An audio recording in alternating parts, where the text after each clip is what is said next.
我的烧烤店月入100万，全仰仗后厨5个师傅的手艺，他们也清楚这一点，所以隔3差5就要涨工资，这次甚至用集体辞职来要挟我。傅老板，我们哥几个刚才碰了个头，这家店能日进斗金，凭的什么？你我都心知肚明，凭的是咱们兄弟的手艺。客人是奔着这口炭火烤上来的，可不是奔着你这位老板。所以哥几个觉得，就现在这点工资，配不上咱们的本事，我们也不多要，现有工资再涨40%。另外，我们还要技术入股，拿店里40%干股，要不然我们5个今天立马走人。想当初我刚盘下这家店的话，老赵还不过是个打杂的小伙计，现在仗着自己是老员工，隔3差5就要折腾一回涨工钱。上个月才刚刚给他们加了15%。好，我知道了。老赵当场怔住了，他身后那5个人也全僵在原地，整个店里的气氛像是被冻住了2-3秒钟。就这么一句，你这话几个意思？我是说，你们提的条件我不接受，你们的辞呈我准了，工资稍后就结给你们，从明天开始你们不必再过来了。父亲，你考虑清楚了，少了我们几个，你这烧烤店撑不了3天。别当我们不清楚，你除了会记账，连炭火都点不着，等客人全跑光了，我看你哭都没地方哭。我没理他，转身对着那2桌目瞪口呆的客人微微鞠了一躬。对不住各位了，今天后厨出了点突发状况，得提早关门。还没吃完的朋友，这顿算我请客，已经用完餐的，也谢谢大家这么多年一直照顾我们生意。客人们，你看看我，我看看你，而我始终挂着那副职业性的微笑。老赵见我不接他的话茬，脸憋得跟猪肝似的，最后咬着牙甩下一句：行，你厉害，父亲你可别后悔。兄弟们，咱们走。老赵领着4人走了出去，临走前还谢主似的踹翻一张桌子。此时店里一片狼藉，地面散落着许多空酒瓶，桌面上堆着啃完的竹签子，炭火炉里还冒着没灭尽的火星，唯独还待在厨房里的，就只有管食材的王阿姨了。父亲，这可怎么办啊？他们都走了，明天谁来烤串？咱们是不是要关门了？王阿姨是我家的老街坊，她清楚我压根不会烧烤。这10年里，我负责的是收账、进货、招待客人，后厨那一摊子全都给了老赵他们。王阿姨，别担心，先把店面收拾一下吧，别忘了把暂停营业的牌子挂上。说着，我直接掏出手机，拨通了一个号码。喂，张师傅吗？我父亲，对，城南烧烤店那个，想请您带装修队过来一趟，有点急活。对，今晚就得开工，把后厨的烤炉和炭火槽全部拆掉，一个都不剩，换成新的切配台跟火锅桌，做老火锅用的那种。钱的事您别操心。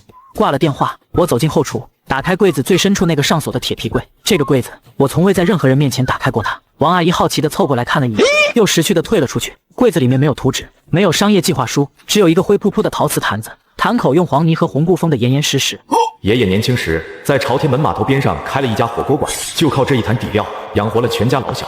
那时候码头上的搬运工、挑夫、船工都认这口味道。后来城市改造，老店拆了，爷爷把这坛老卤封存起来，临终前交到我父亲手上，父亲又传给了我。他还特地嘱咐我，这坛东西是我爷爷的心血，不到万不得已不能动它。爸，爷爷，现在就是万不得已的时候了。我走到厨房角落，翻出一个落满灰尘的笔记本，那是爷爷留下的手写菜谱，字迹有些潦草，但每一个步骤都写得清清楚楚。选料的配比、炒制的火候、发酵的时间。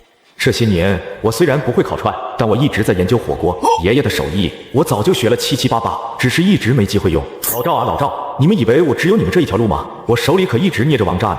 夜里10点，装修队准时赶到，带队的张师傅是我老婆的朋友，手脚麻利，从不多嘴多舌。他瞥了一眼后厨那排用了10年的炭火烤炉，不确定地问道：父亲，你当真舍得拆？这炉子当年可是你和你老婆一砖一瓦砌下来的。拆吧，都过去了。行，听你的。电镐的轰鸣声在夜色中显得格外扎耳，砖头和水泥哗啦啦溅起一片灰土。我头顶安全帽，站在一旁瞧着，心里没有半点留恋。老赵那帮人没走远，就扎堆在街对面的大排档上，幸灾乐祸地瞧着我店里的动静。看见没？那小子真把烤炉拆了，他这叫自寻死路。他这不明摆着破罐破摔吗？没咱们在，他能做什么？指望喝西北风过日子吗？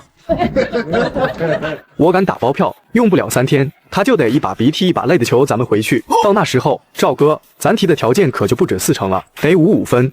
等着看吧，我倒要见识见识，他能整出什么名堂。赵哥，您说他会不会去找别的师傅？城南那边不还有几个烤串的吗？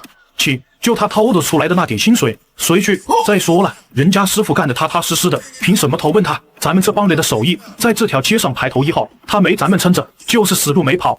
我没去理会街对面的潮人，头戴安全帽，在灰尘弥漫的后厨里指挥着工人们干活。王阿姨没回去，她站在店门口，望着我在里头忙前忙后，脸上的神情从忧虑转为不解，又从不解渐渐透出一点期盼。父亲，你这是要改行做火锅吗？对，做老火锅。可是火锅我们不会做啊，底料怎么干？蘸料怎么干？我会。你会？什么时候会的？我怎么不知道？王阿姨，你不知道的事儿还多着呢。放心好了，这家店倒不了。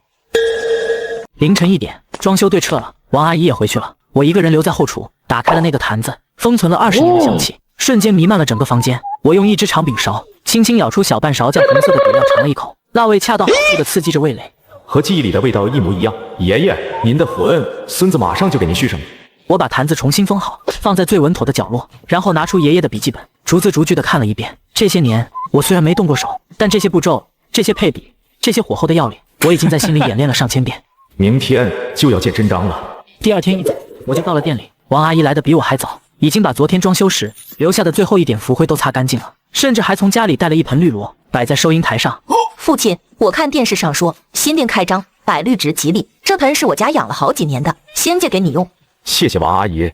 我亲手把附近烧烤的牌匾撤下来，然后把新招牌附近老火锅挂了上去，比原来的牌匾大了一圈，也更醒目。与此同时，老赵已经在我的火锅店对面搭了个临时烧烤铺子。看到我的新招牌后，他们一个个都笑得直不起腰来。老火锅，他以为这是小孩子过家家吗？说换就换，一个连炭火都不会生的小子，会炒火锅底料吗？看着吧，这绝对是他这辈子做过最蠢的决定。赵哥，你说他会不会是从哪个批发市场买的袋装底料？那更完蛋，袋装底料能有什么好味道？客人吃一口就知道是工业货，到时候名声臭得更快。客人是吃烧烤的，谁会来他这吃什么老火锅？他这店死定了。来，兄弟们，先回去干一个，庆祝父亲自寻死路。我没理他们，回到后厨，开始准备今天要用的东西。爷爷的底料是现成的，但需要加水熬开，调整咸淡和辣度。我按照笔记上的方法，在锅里加入了高汤、醪糟、冰糖，小火慢熬了40分钟，红油翻滚，香气四溢，连正在擦桌子的王阿姨都忍不住吸了吸鼻子。父亲，这味道也太香了吧，我在外面都能闻到。这可是我爷爷传了几十年的方子。你爷爷就是那个朝天门码头上开火锅馆的傅老爷子吗？对，您知道我爷爷？怎么不知道？我小时候，你爷爷的店就在我娘家那条街上，那时候谁家有个红白喜事，都要去你爷爷那里订火锅底料。唉，后来拆迁了，就再也没吃过了。没想到今天还能再闻到这个味道。那今天您第一个尝尝，品品还是不是记忆中的味道。下午3点，备菜完毕，开门营业。我让王阿姨把门口暂停营业的牌子翻过来，重新变成营业中。街对面，老赵他们的烧烤摊也已经支起来了，桌椅摆了一排，几个人歪七扭八地坐在那，眼睛死死盯着我的店门。快，第一个客人来了，是附近公司的老李，吃了我们家10年烧烤，每周至少来2、3次。老板，30串羊肉串，多放辣，再来2瓶啤酒。等一下，老板，你这里不卖烧烤了？我们现在改卖火锅了，您要来一份吗？那算了，我还是习惯吃烤的。老李脸上露出失望的表情，转身离开了。接下来来的都是老客，他们无一例外，在看到新招牌和新菜单后，都选择了转身离开。有的客人甚至还质问王阿姨：“你们老板是不是疯了？好好的烧烤店改成火锅店，这正是练摊的好季节，谁吃火锅啊？”我们家的火锅也很好吃，绝对不输烧烤，你要不要试试？闻言，客人摆了摆手，离开了。直到下午5点，依然没有一个客人进来。王阿姨坐在门口唉声叹气，我倒是很平静，从后厨端出2碗米饭，一锅刚刚熬好的番茄锅。王阿姨，先吃饭吧。我吃不下，这店里一点生意没有可怎么办啊？要我说父亲，不然你再找老赵他们谈谈吧。我知道你着急，但你先别急，火锅店一定会好起来的。至于老赵，我是不可能再找他谈了。王阿姨，您多少吃点，要不等会儿客人来了，谁有力气招呼？唉，哪来的客人啊？老顾客一看不是烧烤店，都走了。我笑了笑，没接话，给自己盛了1碗米饭，夹起一片毛肚，在红汤里沏上8下，送入口中。王阿姨看着我的吃相，咽了咽口水，终于忍不住，也走过来拿起了筷子。那我就吃一口。她夹了一片羊肉，放进红汤里煮了2分钟，送进嘴里。下一秒，她的眼睛亮了。父亲，这，我小时候吃过这个味道，30多年了，太绝了。好吃吗？好吃，太好吃了，比我吃过的任何一家火锅都好吃。她又夹了一筷子，1口、2口、3口，完全停不下来。就在这时，店门口走进来2个人。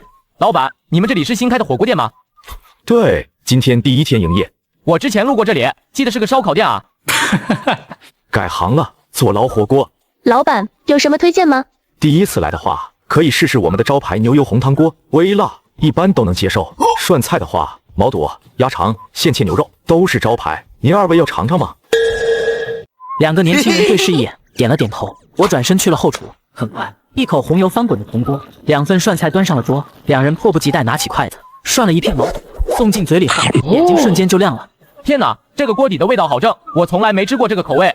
简直绝了！火锅麻辣鲜香，但一点都不烧心，毛肚脆嫩弹牙，非常的新鲜。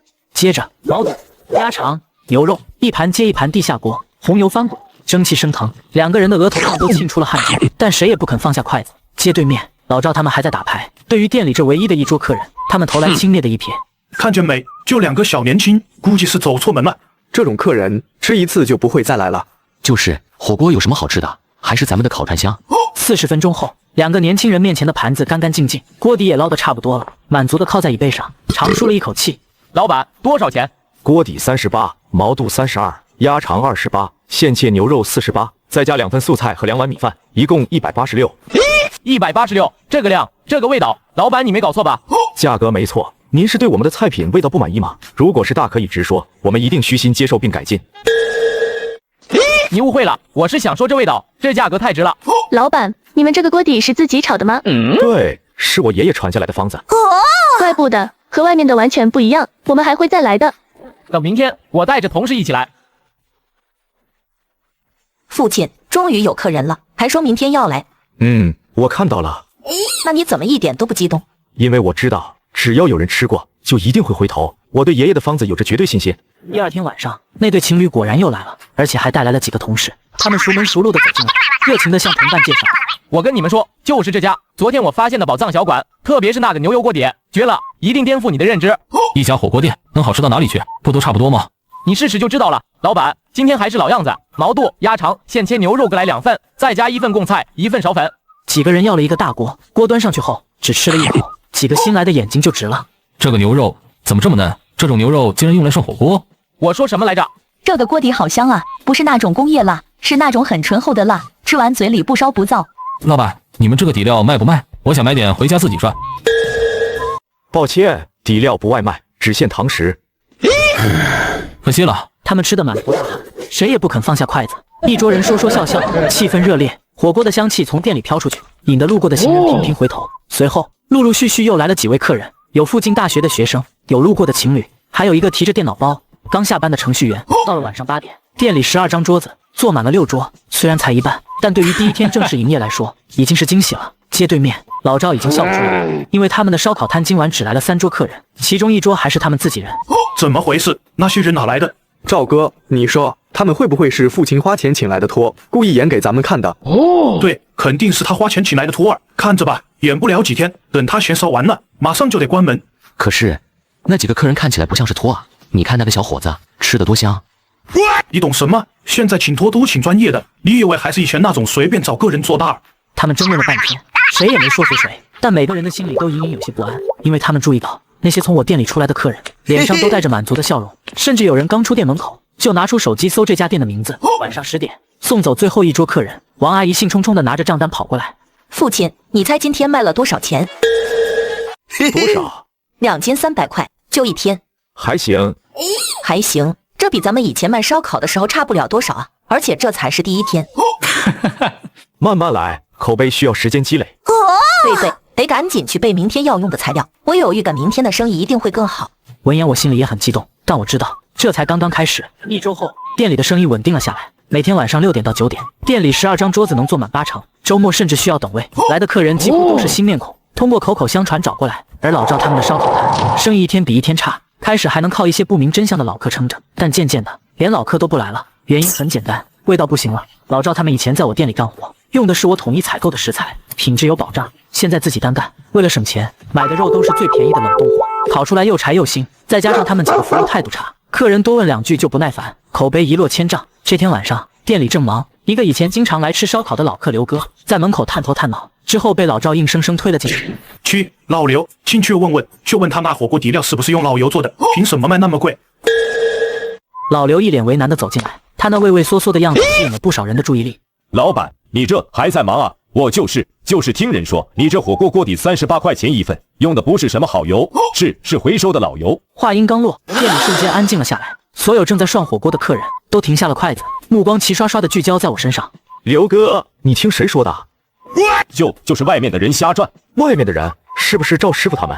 老刘的脸一下子涨红了，他张了张嘴，却什么都没说。老刘是个老实人，他是被老赵当枪使了。我叹了口气，没有为难他，而是转身面向所有客人，朗声说道：各位，我知道最近外面有些关于小店的谣言，说我用回收的老油以次充好，卖高价。我父亲开店10年，对得起良心，但光说没用。为了让大家吃得放心，我决定从明天开始将后厨对所有人公开。我会在店里装一个大屏幕，全程直播后厨配菜的过程，从洗菜、切肉到火锅底料的熬制，每一个环节大家都能看得清清楚楚。欢迎各位随时监督。老板大气，就冲你这句话，以后吃火锅我就来你家。身正不怕影子斜，我们信你。对，让那些谣言不攻自破。门口，老赵的脸色由青转白，他本想用谣言毁我，却没想到反而成了我免费的宣传。老刘低着头匆匆离开了，老赵在门口站了一会儿，也转身走了。第二天，我兑现承诺，找人来在店里装了4台高清摄像头，1台对准炒料锅，1台对准切配台，1台对准菜品展示区，还有1台是全景，画面实时投放到墙上那65寸大屏幕上。在门口最显眼的位置，我还设置了一个透明的玻璃冷藏柜，作为食材展示区。新鲜的毛肚、黄喉、鸭肠整齐地码在碎冰上，旁边贴着当天的采购单据，几点几分从哪个供应商进的货，多少钱1斤，一目了然。这一举动成功的让我的店火了。当天晚上就有客人专门冲着透明厨房来打卡。你看，那个就是老板，他在炒料。哇，真的全透明啊，连进货发票都贴出来了。这种店吃着才放心，外面那些火锅店后厨什么样根本不知道，更不用说用的什么油了。仅仅1周时间，店内日营业额突破2万大关。王阿姨忙得脚不沾地，但脸上的笑容就没消失过。晚上打烊后，王阿姨找到了我。父亲，咱们是不是该多招几个人了？我一个人洗碗都洗不过来了，更别说还要上菜、打扫卫生了。放心，我已经在招了。很快，老周和小秦2个服务员就上岗了。虽然是新手，但处理起店里的问题，个个不输王阿姨。意外出现在星期五这晚，店里走进一位年轻姑娘，容貌出众，化着精细的妆，手上举着手机稳定器。她刚踏进门，王阿姨心里就咯噔一下。她虽不懂啥叫探店博主，可那排场她眼熟，从前电视台去隔壁那家100年老字号采访时，摆出的也是这副阵势。嗨，亲爱的家人们，你们的小齐探店笔记更新了。今天咱们要探的就是最近在网上特别火的那家附近老火锅。听讲哦，这家店的老板特别厉害，直接对着后厨开启了直播。咱们现在就进去瞧一瞧，看看到底有没有这回事。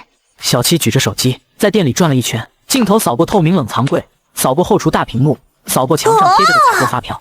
哇塞，家人们，你们快看，一点不假，所有食材全在这儿躺着，后厨里每个动作都看得明明白白，连发票都给贴出来了。这家店也太让人踏实了吧。行了，环境分我先给拉满，接下来咱们来试试口味。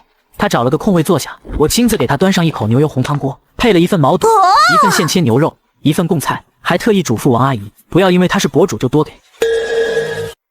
家人们，你们看这个卖相有没有透亮？辣椒和花椒在里面翻滚，香气已经透过屏幕冲到你们鼻子里了吧？说着，他夹了一片毛肚，在红油里7上8下，送进嘴里，下一秒直接愣住，眼睛瞪得大大的，大概10几秒后才惊叹出声：天哪，这个毛肚，我跟你们说，这个毛肚绝对是我吃过最脆的毛肚，不是那种泡发过的软绵绵的口感，是那种新鲜的、脆生生的，在嘴里咯吱咯吱的感觉，而且一点都不腥，锅底的味道太正了，不是那种工业辣精的刺激，是那种很醇厚的，慢慢在嘴里化开的辣，辣完之后还有一股回甘。我宣布，这是我今年吃到的最好吃的火锅，没有之一。小齐以人格担保，绝对不是广告，我自己花钱吃的。他又夹起一筷子现切牛肉，在锅里涮了15秒，裹着红油和芝麻送进嘴里，发出一声满足的叹息。这个牛肉嫩，太嫩了，应该是用牛奶腌过的，或者就是牛肉本身的品质好。我跟你们说，很多火锅店的现切牛肉切得薄如蝉翼，一煮就碎，你看这家切得厚薄均匀，煮多久都不会散。宝子们，这家店我给打9.8分，扣掉的0.2分是因为扣掉的那0.2分是因为排队太难了。家人们，小齐强烈推荐你们来打卡，相信我，绝对不会让你们失望。好了，今天视频就到这里，记得给小齐一键3连，拜拜。父亲，刚才那个姑娘是干嘛的？拿个手机拍来拍去的。探店博主，有几10万粉丝的那种。几10万？那他拍咱们店，是不是能帮咱们宣传？但如果他说不好的话，也能毁了咱们。那怎么办？不用怎么办，他说的是实话，咱们的火锅确实好吃，等着看吧。那条视频发出去后，第二天傍晚，店门口已经排起了一条长达50米的队伍。王阿姨站在收银台后面，看着外面黑压压的人群，手都在抖。父亲，这也太多了吧，咱们这店坐不下。别慌，按号来。小秦去门口发号，每人一个号，叫号入座。整个周末，我的小店成了这座城市最新的网红打卡地，队伍从下午5点一直排到晚上10点。有人为了吃上一顿火锅等了3个小时，还有人从城市的另一端专门开车过来，就为了尝尝小七推荐的火锅有多好吃。到了晚上11点算账的时候，王阿姨看着收款机上那个刺眼的数字，差点惊得说不出话来。43800元，父亲，我们发财了！这才哪到哪？高兴之余，我开始复盘今天出现的问题：排队时间太长，有人等了3个小时还没吃上；到了年里，菜品备货不足，毛肚和现切牛肉在8点就卖光了，后面来的客人只能点素菜；有人试图插队，引发小摩擦；还有人因为等太久，直接在网上给了差评。第二天，我立刻打电话给生鲜供应商，把订货量提高了5倍，然后又联系了一个做软件开发的朋友，让他帮我用最快的速度开发一个小程序，用来线上取号、预点单。接着又打印了几张巨大的告示，贴在店门口。为保证每一份火锅的品质，即日起，本店将采取以下措施：1. 每日限量供应80桌，售完即止。2. 为节约您的宝贵时间，本店启用线上排队系统，请扫描2维码取号，过号不候。3. 为保证口感，本店暂不接受预订，不提供外卖服务。4. 每桌用餐时间限时2小时。什么？还限时限量？老板也太任性了吧！我倒是支持，免得排队排到天荒地老，真正想吃的人反而吃不到。没错，那些不限量的店，人一多品质就下降，还是这样好。告示贴出去的当天，排队的人更多了。与此同时，老赵正经历着开业以来最惨淡的一天。老赵他们在隔壁街开了一家烧烤店，装修照搬我以前的老店。开业第1周，靠着一些不明真相的老客，生意还算过得去。但很快，客人们就发现了问题，羊肉串的肉质变柴了，烤的不是太焦就是太生。以前在我店里的时候，老赵负责烤，其他人负责穿串，分工明确，品质稳定。现在自己当老板，什么都管，什么都不进。更重要的是，服务态度极差。几个师傅当了老板后，脾气比原来还大，客人一催单，他们就骂骂咧咧。到了第2周晚上，店里连1桌客人都没有。小马拿着手机，第10遍刷着小齐的那条视频。视频里，我的店里人山人海。赵哥，这父亲也太离谱了吧！光靠一个火锅，咋就能搞出这么大动静？他那儿天天排长龙，咱们这边连个鬼影子都见不着。你什么谱？全都是他花钱雇的徒儿，网上那些热度全是假的。你瞧那个叫什么小齐的，明摆着是拿钱办事的。可是我朋友昨天就去排队了，他说是真的很好吃，那个锅底……你知道个屁！爱撸串的和爱吃火锅的根本不是同一路人，他那是靠流量撑起来的，风头一过就凉了。咱们这才叫老底子，明白吗？老底子。赵哥，道理是这个道理，可咱们店里一天到晚冷冷清清的没几桌啊，今晚才进账不到200块钱，连房租都不够垫的。对呀，赵哥，咱们哥6个，每天一辆就得往外掏钱，再这么撑下去，咱凑的那30万可就彻底打了水漂了。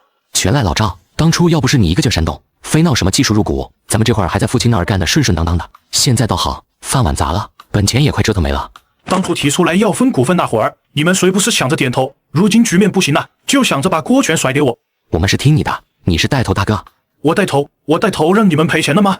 那又怎么样？谁嘴里蹦出来的没咱们他屁都不是，谁拍胸脯说的1个月准把他干趴下？现在瞧瞧，人家红红火火，咱们连西北风都捞不着一口。几个人越吵越凶，声音越来越大。隔壁店的老板探头看了我，又缩回去。行了，都消停会儿，光吵也解决不了事儿，咱们还是亲自去父亲那边看看，他店里到底是个什么光景，怎么也得搞清楚，咱们到底输在什么地方了。晚上8点，老赵他们一行6人来到了我的店门口，此时依然排着40-50人的队伍，人们三两两的站着，对着玻璃柜里的新鲜食材指指点点，对着锅底的香气赞不绝口。一个刚从店里出来的年轻人正对着电话那头激动地说：“我跟你说，那锅底绝了，我吃了30年火锅，没吃过这个味道，你明天一定要来试试。”老赵的脸一阵红一阵白，他看向店内那块巨大的直播屏幕，屏幕上正是我在后厨亲自炒料的身影。就在这时，排队的顾客中有人认出了老赵他们。哎，你们不是隔壁那条街开烧烤店的师傅吗？怎么跑这儿来了？你们也想吃火锅？他这一声让周围所有人的目光都投了过来，老赵的脸瞬间涨成了猪肝色。认错人了，我们就是来吃饭的。没认错，就是他们，就是那家烧烤店。上次我去吃，那个胖师傅把我的羊肉串烤糊了，我跟他说，他还不耐烦，说什么糊了才香，服务态度差得要命，气死我了。后来我再也没去过。就是他们啊！听说他们以前就是这家火锅店老板的烧烤师傅，后来集体辞职了，想自己单干。活该，谁让他们辞职的？现在人家老板做火锅火了，他们眼红了吧？可不是吗？这就是报应。议论声一浪高过一浪，老赵2只耳朵烫得通红，他一声没吭，掉头就走，其余几人也全都垂着脑袋，灰溜溜地跟在他后面。我真是个彻头彻尾的大傻瓜，安稳的活儿不干，非得跟着你们凑这摊子烂事。现在好了，程家的本钱全亏光了，我拿啥跟我爹妈交代？我爹上回还问我攒下多少钱，我答说有20万，如今连2万块都拿不出来了。你怨得了谁？当初提出来要自己干的时候，你不是头一个蹦起来叫好的？我还不是信了赵哥的话。赵哥说咱们这手艺是铁饭碗，走哪儿都饿不着，还说父亲少了咱们啥也不是。如今呢，铁饭碗在哪儿？人家父亲现在赚得盆满钵满，咱们呢，连口凉水都喝不上。老赵，你倒是吭个声啊！当初你拍胸脯给我们担保，说1个月就能把本钱收回来，3个月就能把他那店给压垮。如今眼瞅着快1个月了，咱们连房租都付不出来了。所有人的目光带着怒火和怨气，齐刷刷地扎向了老赵，而老赵只缩在角落里头，声都没吭一下。赵哥，你说句话吧，咱们接下来怎么办？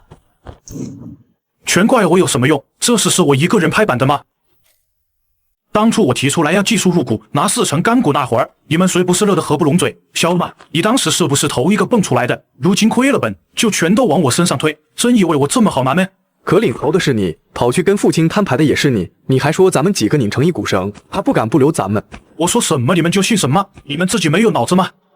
征讨开店主的推辞，整个店里一片狼藉，椅子倒了几把，桌上的调料瓶摔碎了好几个。就在这时，门被推开了，房东王哥站在门口，后面还跟着2个纹着花臂的壮汉。吵什么吵？还让不让人做生意了？我隔了3条街都听见你们在吵。哎呦，王哥您来了，快坐快坐，喝点什么？别叫的那么亲热，我今天不是来跟你们叙旧的。这个月的房租15000该交了，另外上个月的水电费2300块也该结了。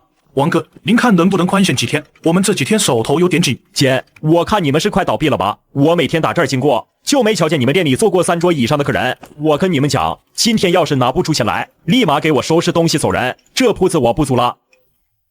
房东身后那2个纹身壮汉往前走了一步，捏了捏拳头，发出咔吧咔吧的声响，几人脸色惨白。老赵摸遍了所有口袋，只掏出一把皱巴巴的零钱，数了数，不到500块。此时，他们从彼此的眼中只看到了恐惧和无助。要不我们回去找付老板吧？赵哥，当初是你领着大伙儿出来的，如今你也得领着大伙儿回去啊！你去跟付老板求情，他耳朵根子软，以前咱们有过错，他不也照样饶了咱们？赵哥，咱们全听你的号令，只要你肯领着大伙儿回去，往后你还是咱们的老大哥。老赵的嘴唇哆嗦着，一句话也说不出来。他想起那天辞职时，我拆掉烧烤炉时没有一丝犹豫的决绝，沉默了很久，他终于点了点头。第2天下午，老赵独自一人出现在我的店里。这个时间店里没有客人，王阿姨在擦桌子，我在准备晚上的食材。老赵站在门口，犹豫了很久，最后还是推门进来了。付老板，老赵，你找我有什么事？我是专程来跟您赔不是的。从前的事儿是我们做错了，是我们昏了头，被利益糊了心。我们不该听外面的人瞎鼓捣，不该跟您对着干，更不该在店里撒泼闹事。如今我们是真的醒悟过来了，哥儿几个总算明白，少了您这块地儿，我们啥也不是。付老板，您宽宏大量，念在咱们为您为这家店拼命干了10年的份上，就再赏咱们一回机会吧。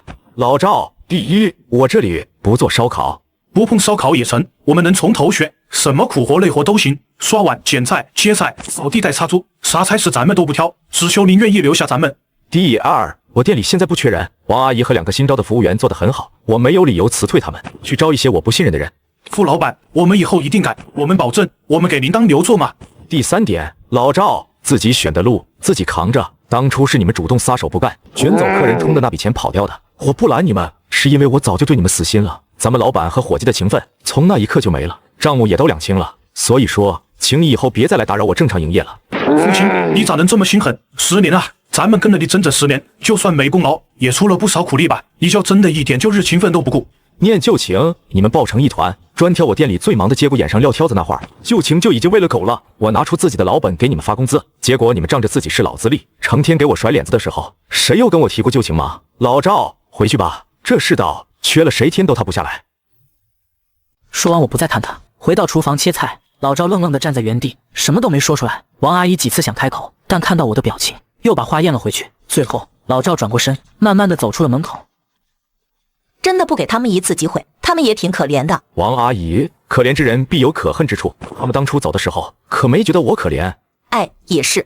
老赵那帮人再也没在我店里露过面。后来我零零碎碎听人说起，他们的烧烤店彻底黄了，房东把东西全给清了出来，换上了一把新锁。他们不光搭进去了30万本金，还欠了供货商好几万。到最后，几人为了一堆破铜烂铁怎么分，差点动手打起来。老赵去了个工地搬砖扛活，小马回了老家，阿彪跑起了外卖。这些事我也是断断续续从别人口中听到的。老赵他们彻底从我的生活中消失了。我以为接下来会顺风顺水，却没想到真正的考验才刚刚开始。周一的早上，我刚到店里，就发现对面的空铺位正在装修，工人们进进出出，巨大的招牌上写着5个烫金大字“蜀香门第”。王阿姨走过来，脸色不太好看。父亲，你看对面好像也要开火锅店，我刚才打听了一下，说是全国连锁的，有好几十家分店，装修花了300万，光那个招牌就10几万，咱们能比得过吗？比不比得过，不是看谁花钱多。话虽这么说，我心里还是沉了一下。蜀香门第我听说过，是隔壁省会出来的品牌，主打网红装修和低价策略，在几个城市都火过一阵。他们选在我对面开店，明显是冲着我的客流来的。1周后，蜀香门第开业了，那阵仗确实吓人，门口摆了几十个花篮，请了50队，还雇了几个穿着旗袍的迎宾小姐。开业前3天，全场5折。消息一出，我的店门口排队的人直接少了一半。父亲，他们打5折啊，一份锅底才19块钱，咱们要不要也搞个活动？不搞。为什么？客人都被他们抢走了。王阿姨，您觉得咱们的客人是冲着便宜来的吗？那倒也不是，咱们的客人都是说好吃才来的。那就对了，便宜能吸引人一时，但留不住人。等他们的5折结束了，客人自然会回来。令我没想到的是，5折结束后，蜀香门第又推出了吃100送50的活动，继续低价引流。他们的店里天天爆满，而我的店虽然还有生意，但明显冷清了不少。小秦和老周都急了。富哥，咱们真的不搞点活动吗？再这样下去，生意会越来越差的。而且对面那个店，我在网上看了评价，很多人都说便宜实惠，咱们的评论都是好吃但有点贵，咱们是不是该降价？我觉得不能降，咱们的食材成本摆在那，毛肚用的是水牛鲜毛肚，牛肉用的是黄牛里脊，降了价就要亏本，亏本了就只能换便宜的食材，换了食材味道就不一样了，那不是砸自己招牌吗？可是不降价，客人越来越少怎么办？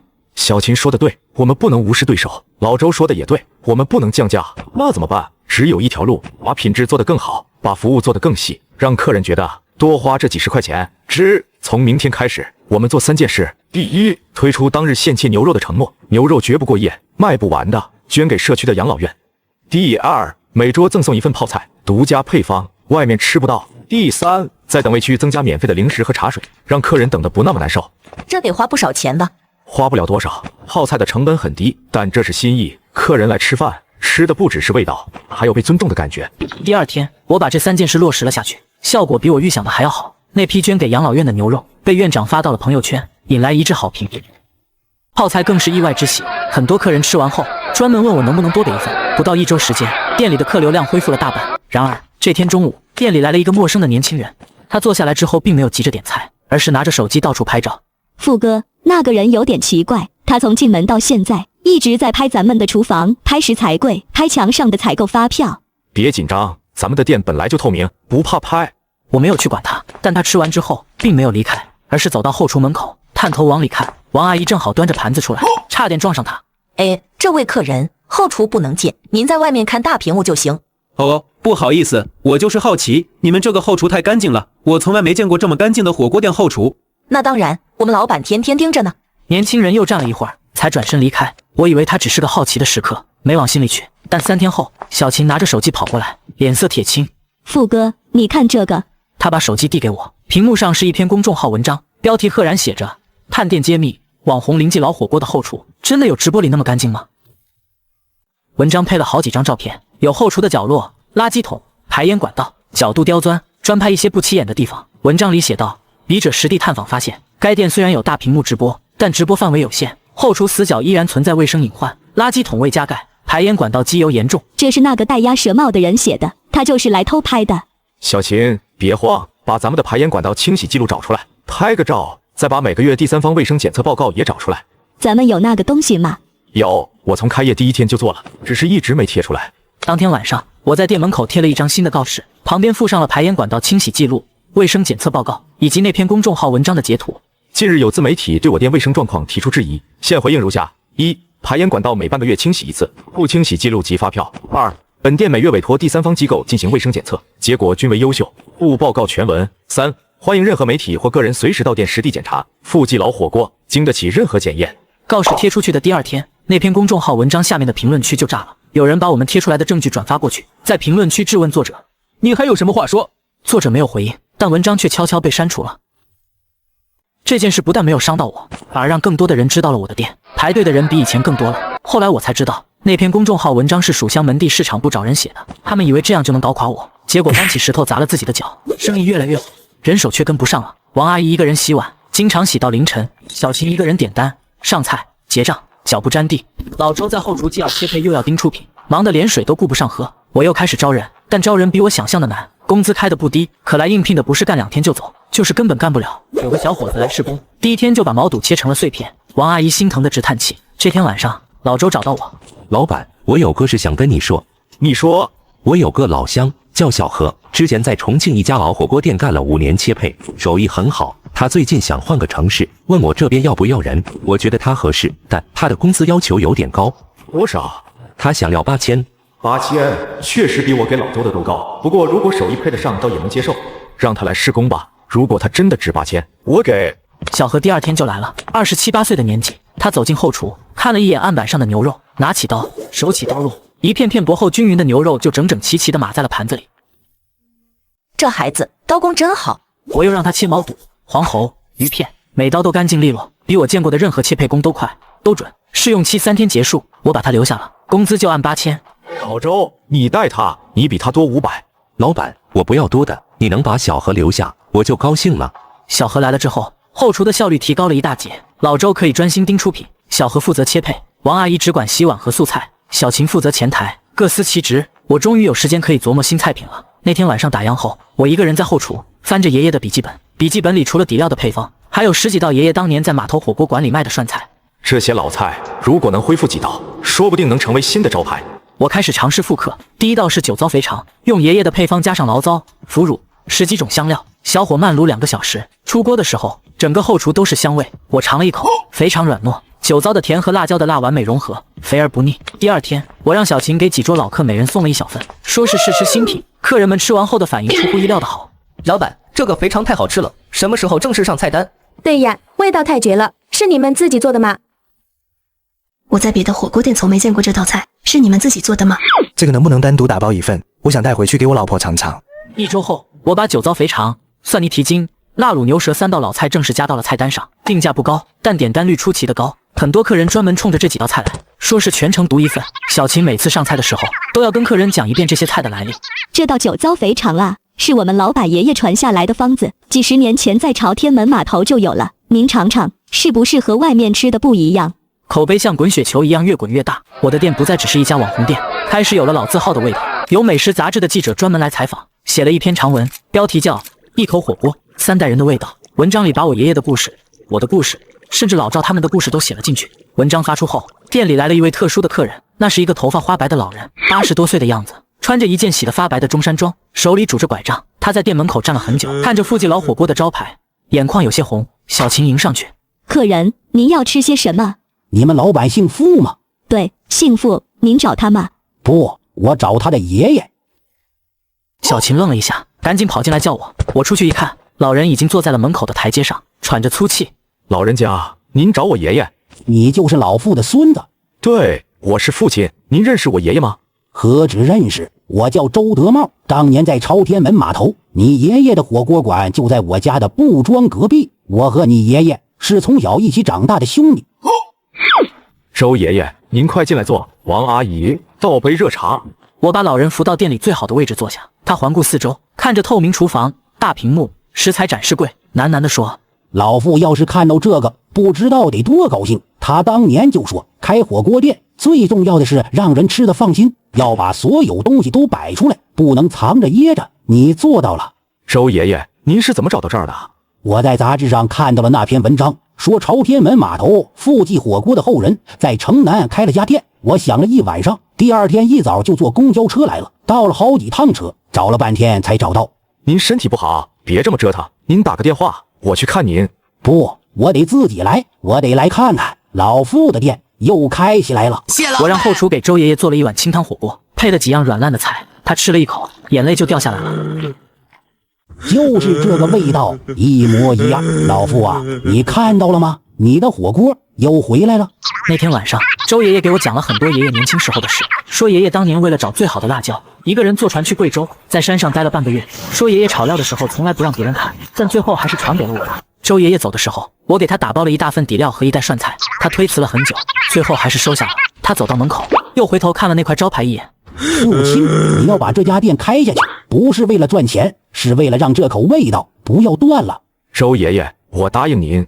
周爷爷走后，我一个人在后厨坐了很久，看着爷爷留下的那个空坛子，想起他说的不到万不得已不能动它，忽然明白了一件事。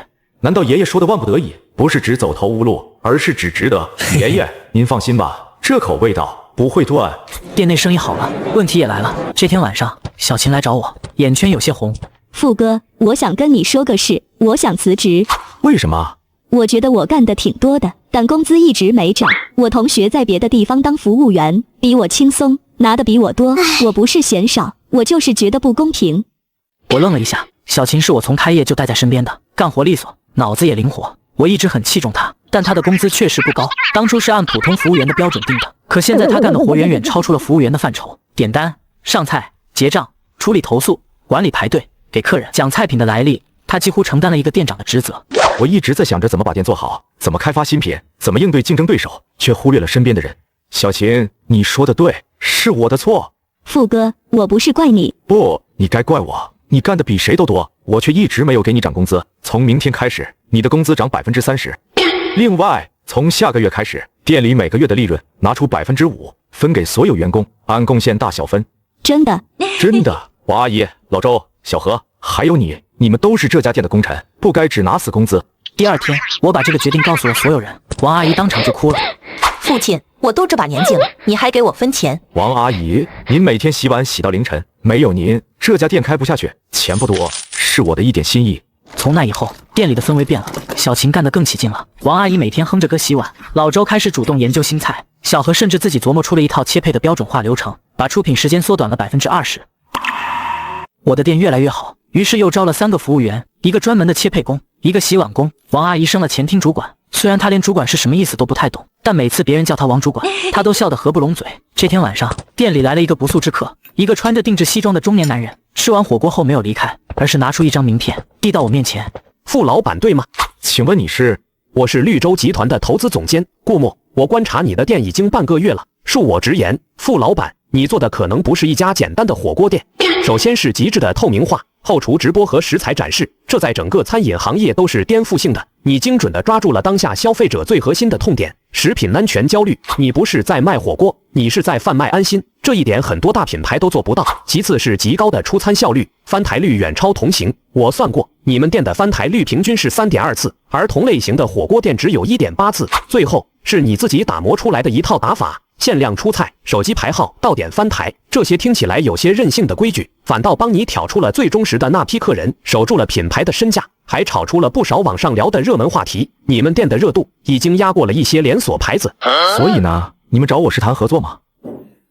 也可以这么说，傅老板，兴许你自己都没察觉，你无意间整出的这个模式，要是拿去搞资本操盘和快速扩张，它能蹦出来的可能性，恐怕比你想的要大得多。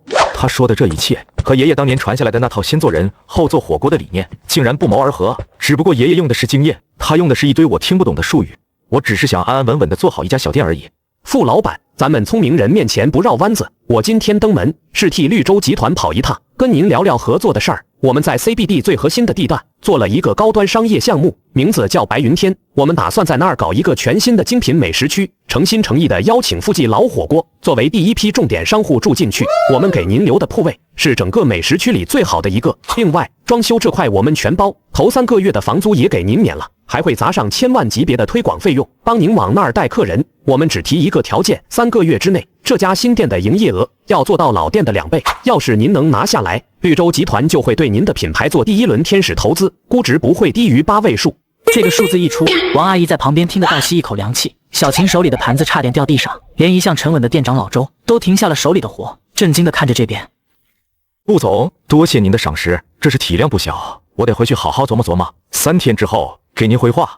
好，傅老板，我等你。我相信一个能亲手打造出这样一家店的人，他的野心绝不仅是这一方小天地。1000万啊，我们这是要上天了吗？你还考虑什么？答应吧。 CBD 啊，那可是全城最繁华的地方，咱们要成大品牌了。这是个好机会，答应吧。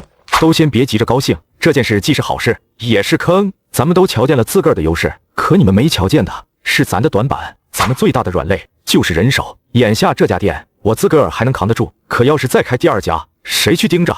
谁来当后厨的头？谁能保证新店的锅底的滋味跟老店分毫不差，连锁串起来的是招牌，鼓死的是品质。一旦品质出了岔子，咱们如今攒下的这点名声，一夜之间就能全塌了。所以说，在拍板接不接这个邀约之前，咱得先把人的事给理顺了。我给每个人都分配了新的任务，让老周去学习门店管理，让小晴去学习标准化操作流程，让王阿姨负责培训新员工。我和他们约定好，3天后再开一次会议。3天后，顾墨准时来了。傅老板，考虑的怎么样了？顾总，我们同意了，但我这边有3个前提：第一，新店的火锅底料必须由我本人亲自熬制，不外采，不代工；第二，新店的核心员工要由我老店的人手来带，3个月以内我不接受任何外调的管理层。第三，万一品质出了状况，我有权暂停营业，您这边不得干预。傅老板，你比我想的要专业的多，这3个条件我代表公司全盘接受。答应了顾墨之后，我才知道什么叫万事开头难。新店的选址在 CBD 核心区，光是装修方案就改了7遍。顾墨派来的设计师是个海归，开口闭口就是沉浸式体验、社交货币、场景革命。他给我看的效果图确实漂亮，大理石桌面、黄铜装饰，连灯光都是请专业团队设计的，但我只看了一眼就摇头了。这个后厨太小了，我的切配台要至少3米长，不然忙不过来。傅老板，这个尺寸是我们根据标准后厨设计的，已经是最优解了。标准后厨？你做过火锅店吗？没有。那就按我的要求改，切配台加到3.5米，洗碗间扩大1倍，传菜通道至少留出1.2米。还有，这面墙不要做什么艺术装饰，给我装一整面大屏幕，我要直播后厨。可是这样会影响整体美学。我的美学就是让客人看见每一道菜是怎么出来的。设计师拗不过我，只好照改。顾墨知道后，不但没生气，反而打电话给我。傅老板，你是对的，我们投过太多好看不好用的店，最后都死了。实用比好看重要。新店的装修延续了老店的透明风格，一整面墙的直播屏幕，一个巨大的透明食材展示柜，灯光打的每一个食材都像艺术品。门口还设了一个自助取号机，和线上小程序打通。装修的同时，我开始培训新员工。新招的厨师长叫张丽，在知名连锁火锅店干了8年，履历漂亮的不像话。来试工的第1天，我让他炒一锅底料，他动作熟练，流程标准，火候精准。但我尝了一口，皱了皱眉。你用的辣椒是贝州的？类小米辣，辣度高，颜色好。换用蜀道山2荆条，辣度低一点，但香气更足。可是傅总，现在市面上大多数火锅店都用小米辣，客人认这个。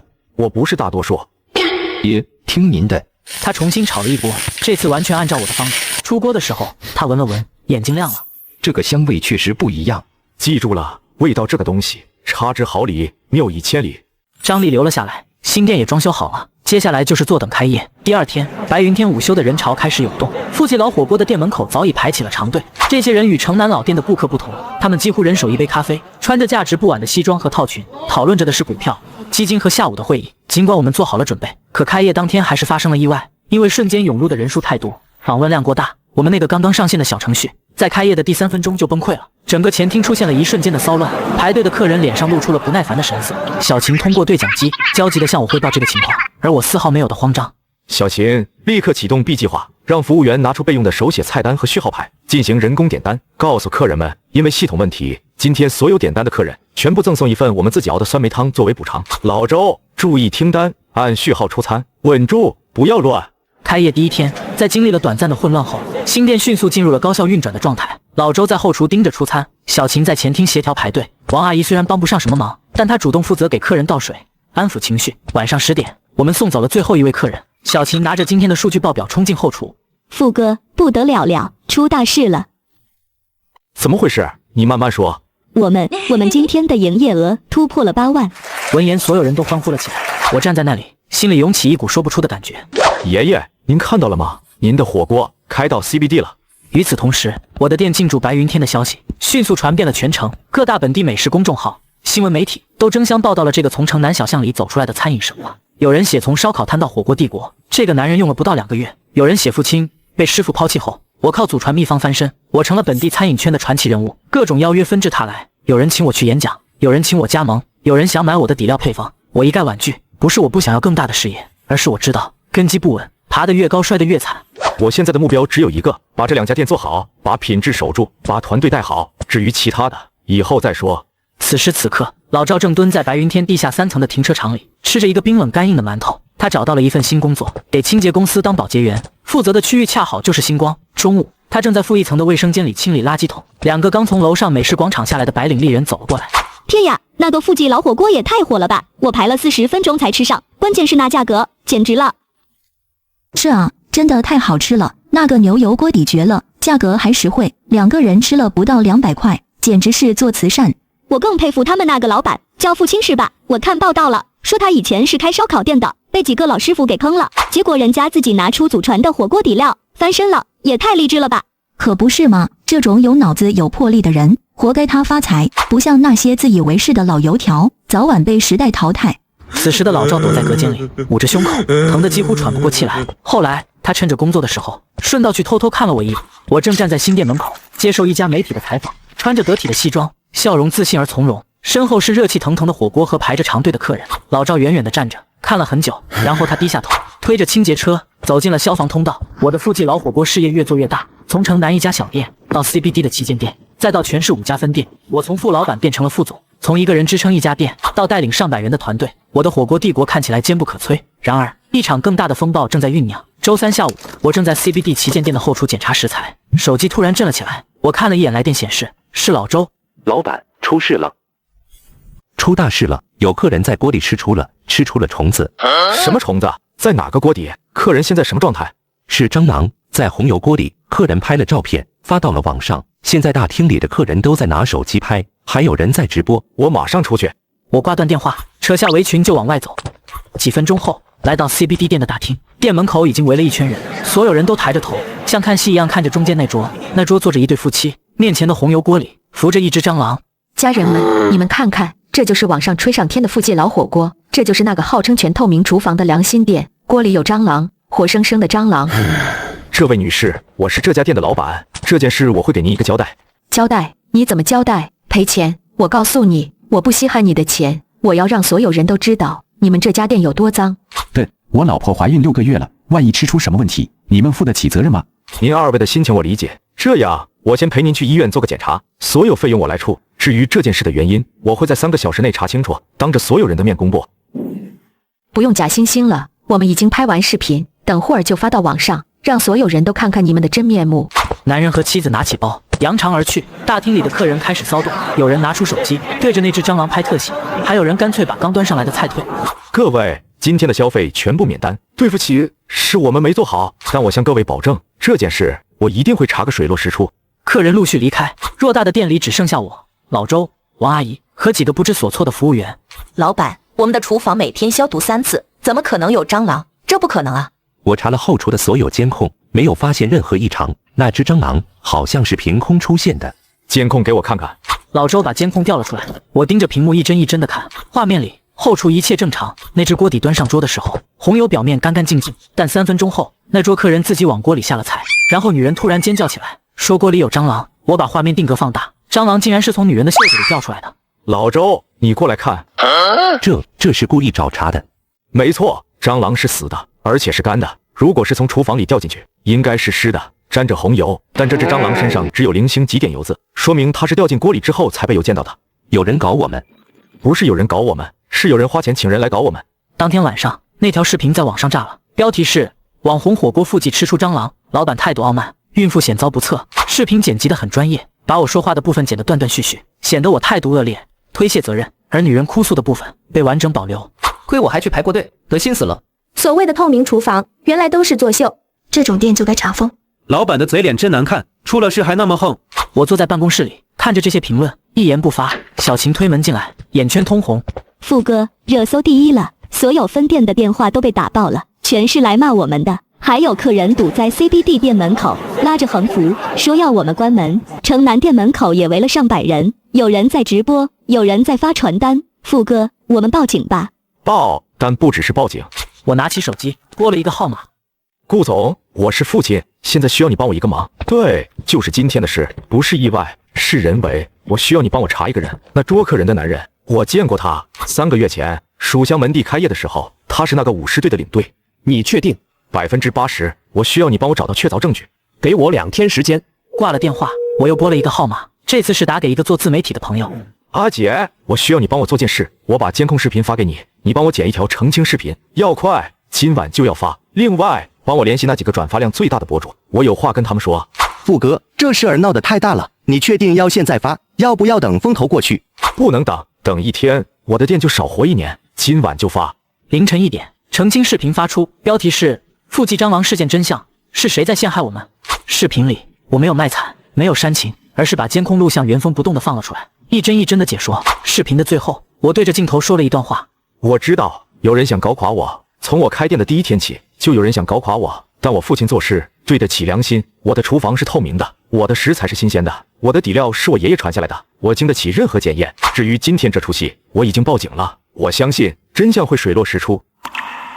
视频发出后，舆论开始反转，有人把两段视频放在一起对比，发现那桌客人的说法前后矛盾，也有人扒出了那个男人的身份，他确实是蜀香门第武士队的领队，而蜀香门第的市场部经理和那篇抹黑灵记的公众号文章作者是大学同学。2天后，顾墨打来电话，查到了，那桌客人收了5万块，转账记录、聊天截图全都有，是蜀香门第的市场部策划的。他们不仅在 CBD 店动了手脚，还准备在城南店和另外2家分店也搞类似的事。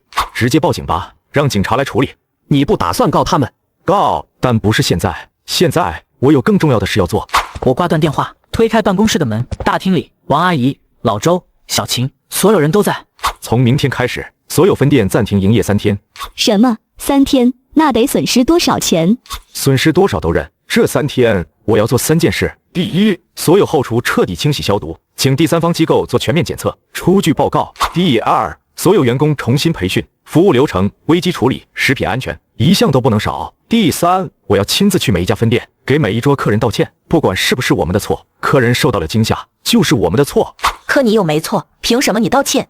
王阿姨，这家店的招牌上写的是我的名字，客人认的是我这个人，我道歉不是因为我错了，是因为我在乎。3天后，富记老火锅重新开业时，门口赫然贴着一张巨大的告示，上面展示着3样东西：后厨卫生的第三方检测报告，蜀香门第陷害事件的警局回执，先行赔付制度的落实文件。告示贴出1周后，营业额恢复到了原来的80%。而蜀香门第在事件曝光后的第10天，悄悄摘下了招牌，他们的市场部经理被开除，老板在网络上发了一封道歉信，然后删号跑路。我没有庆祝，只是站在 CBD 店的落地窗前，看着楼下排队的人群，淡淡的说了一句：爷爷，我又过了一关。这场风波之后，富记老火锅的名字彻底从网红店变成了良心店。后来有记者采访时问我：傅先生，您为什么能扛住这么大的舆论压力？因为我知道，只要我没有做错事，就没有人能打倒我。你可以陷害我一次，但你不可能永远陷害我，因为真相总会自己走出来。当初烧烤师傅集体辞职的时候，您怕不怕？怕，但我更怕的是这辈子都不敢打开我爷爷留给我的坛子。那你恨他们吗？不恨，甚至应该谢谢他们。如果不是他们逼我那一把，我可能这辈子都只是个开烧烤店的老板，永远不敢把爷爷的火锅拿出来。记者把这段话写进了报道里，老赵有没有看到？我不知道，也不在乎。我的烧烤店火了10年，现在我的火锅店才刚刚开始。